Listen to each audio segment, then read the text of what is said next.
Hi there, welcome to my channel. My name's Olivia. I'm a naturopathic nutritional therapist, and I talk about nutrition in terms of how the foods we eat impact our energy bodies, our energy fields, how they change our frequency basically. And I also want to kind of incorporate into this how we feel about ourselves, and say as a woman, whether you're tuned in or not to your divine feminine aspect, or as a man and the divine masculine aspect, and how this impacts the foods we eat, because obviously that has a big impact on how you see yourself, and how you see yourself really affects the foods that you choose to eat, because so many people have issues with food and it's used as something to nourish yourself, but more often than not it's used as something to punish yourself with, or to kind of whip yourself into shape. And we have a really screwed up relationship with food in this part of the world. I've had a screwed up relationship with food for so many years, and studying nutrition was a big part of changing that. But I tended to go down the either the scientific line and just looking at the nutrition, what that did on a physiological level, or the more emotional aspects, and even a more holistic view of the emotional aspects as well.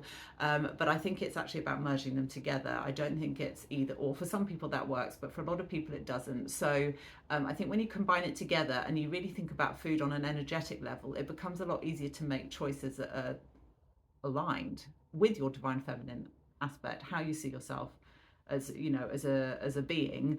And when that's all in alignment, you don't make rubbish choices about food. And this isn't about saying here's a long list of foods that you shouldn't have, but there is balance to be found. I want to talk about processed foods in this video. They're highly processed foods, not things, you know, that have, So the highly processed foods, i.e. they've had a ton of chemicals and things that basically you would not find in your kitchen. That's a good way to think about it. If you look at a long list of ingredients, if you have things on there that you don't know what they are, and you wouldn't be able to find them in the average kitchen, or, you know, the average chef's kitchen either, then you would, then they're highly processed. And these have a very, very damaging effect on our energy fields. So whilst it's important to say that it's there, I don't ever say to people don't ever eat these foods, because that just doesn't work. If you have issues with food, it there's only so long that you can go along with that, you know, a long list of foods that you won't have, before you cave in, because they end up just reinforcing these poor feelings that you have about yourself. If you're going to say no to something, it has to come from a place of genuine alignment, where you're tuned in and you just know that is not the best thing for my body, and you feel that on every level, and you don't feel deprived by saying no. And sometimes you can have, like, it's not about only eating fruit and vegetables. I mean, they're the highest vibrational foods that you can find, so it's very important from my point of view. A diet that doesn't advocate a huge amount of fruit and vegetables, I could never really go along with that. So I think fruit and vegetables are massively important, but it doesn't mean that you can't have really delicious, nice foods. I made some brownies yesterday, and it was just really nice doing that, because I knew what was going in them. It was all whole ingredients, nothing to do with, you know, it wasn't low calorie or anything, but it was like proper food. And I felt very differently about that than I would if I'd gone and bought a brownie that's all wrapped up in packaging and has God knows what added to it. So it's not about depriving yourself. So there's balance to be found within eating a whole range of whole foods, and I'll talk about that in other videos. So but how do you, because balance is really, really key. And I think going forward, if you don't have balance, there's only so long it's going to last. But then how do you marry up highly processed foods within a balanced diet? Is that possible? Because for many years, when I was overcoming my own kind of very extreme eating problems, I had to learn to accept some of these foods into my life, because they were such triggering foods for so many years, that I needed to kind of have them around, and for them not to trigger me. So that was quite an important stage. But that's for someone who's had very extreme eating issues. But a lot of people don't. They just kind of dilly-dally around, and they don't feel great about the food they eat. They don't feel great about their body. But it isn't to such a detrimental effect, but it does have an impact on their life. And life could be a lot better if they could just line up with feeling good about the foods they eat, feeling good about their body. So I'm kind of aiming this at those people, because if you have a really extreme problem with food, then you don't want to start getting too caught on reading food labels and thinking about processed foods. So you've got to do that stage first, where you can include those things and not let them trigger you. But I have learned that over the years, I think part of the reason why it's been hard to completely completely changed my relationship with food is because I have included those highly processed foods, and over time I've started to notice in bigger and bigger ways that they have a really negative effect on my energy. And energy, yeah, in terms of I feel knackered if I eat them, that's true. But I mean my overall frequency, my chakras. It's like they deplete them very, very in quite, significant ways. And say for the last maybe few days, I've had quite a lot of highly processed foods. I'd built myself up to an event a couple of weeks ago, and this just shows how eating issues can carry over. Even if you get rid of the really big issues, they carry over in other more subtle ways. I built myself up to this event. I was going to see people I hadn't seen in many years, and I was still super conscious about the fact that, I wanted to have lost all the weight by then. And I used to be heavier than I am now, but I have been lighter, and I could do with losing a couple of stone to get to where my body naturally, the natural set point in my body would be. I'm 6 foot tall, so it's not, it doesn't feel like the end of the world, but it doesn't feel great either. And I built myself up to this event, and I felt so disappointed in myself that I hadn't got to that point. And it's just so stupid. I know I'm 46. It's so silly that I still let these things bother me. But that's part of the reason I wanted to start making these videos, because I think there's a lot of people that would have felt the same way. And then straight afterwards, there was just this release of pressure, and I started to eat crap again, more crap than I've eaten in a long time. And I just thought, well, what's this about? And I realized that it's because I'm not really making that decision about not having those foods from the right place. I'm still doing it in terms of feeling like it's something external that's being enforced on me. And that can only last so long, unless you have like superhuman willpower, which most people don't. So it can't really come from willpower. I think it's got to come from something else. So I started to think about these highly processed foods, and is there a place for them? Can you find a balance with them? Like within a balanced diet, how many of these foods can you have before it starts affecting things?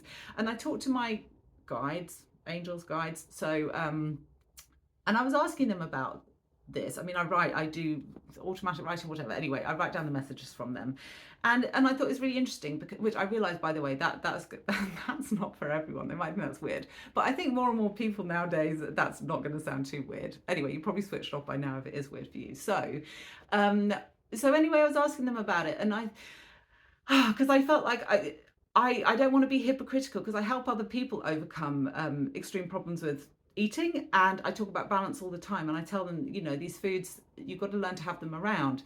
So I realized that I'm at a slightly different stage in my journey, and I thought, so where am I, what are they advising for this? And they were talking about, and it just makes so much sense, talking about the fact that how can you, I mean, they were saying it more eloquently than this, I'm putting it in my own words, how can you find balance with foods that don't really, it's the frequency of those foods. When you take them in, they're kind of dead. It's like dead energy, dead weight. And balance implies, when you think about real balance, the yin and the yang, and balance implies this wonderful kind of merging of energies, and they balance each other out. That's quite difficult to do when you think about foods that are just like this kind of lead weight. It's how do you find balance with that? And I kind of realized that you don't. And that's not about saying that you have to get rid of every single little bit of highly processed food ever, because you still got to be able to handle that. But the point is, I thought, okay, yeah, it's actually, those foods are not good for me, and no amount of, I can't change that in terms of looking at them. If I look at them in a better way, it still actually affects me quite negatively. So maybe there isn't a place for them, at least in such big, when I say big quantities, I don't have a huge amount, but you don't need to eat a lot of these foods for them to have a negative effect on you. So it's more about maybe finding alternatives to them that are made from real food. I think also that I believe that we're all here, we have the reason that why we're here in our life, and one of mine is to learn about, and Lightworknutrition, the name of the channel, is to learn.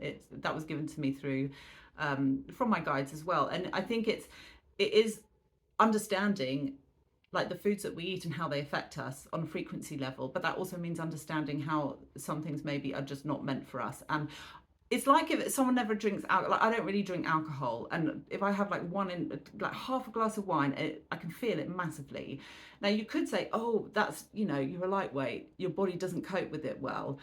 And someone that has a bottle of wine every night, they don't even feel it. So somehow their body's dealing with it better. But that's not the case, is it? We know that's not the case. It's just my body's more sensitive to alcohol because I don't have it very much. And because alcohol, I'm not saying never drink, but the point is alcohol has quite a big effect on our system. And when you don't have it very much, you feel it strongly. And the more you get rid of these things out of your life, then it's like with all those toxic air, this hideous air fresheners. I just can't bear them. I never have liked them, but I'm more and more sensitive to smells as well because I don't have fake smells around me. So you become more sensitive, and it's the same with foods.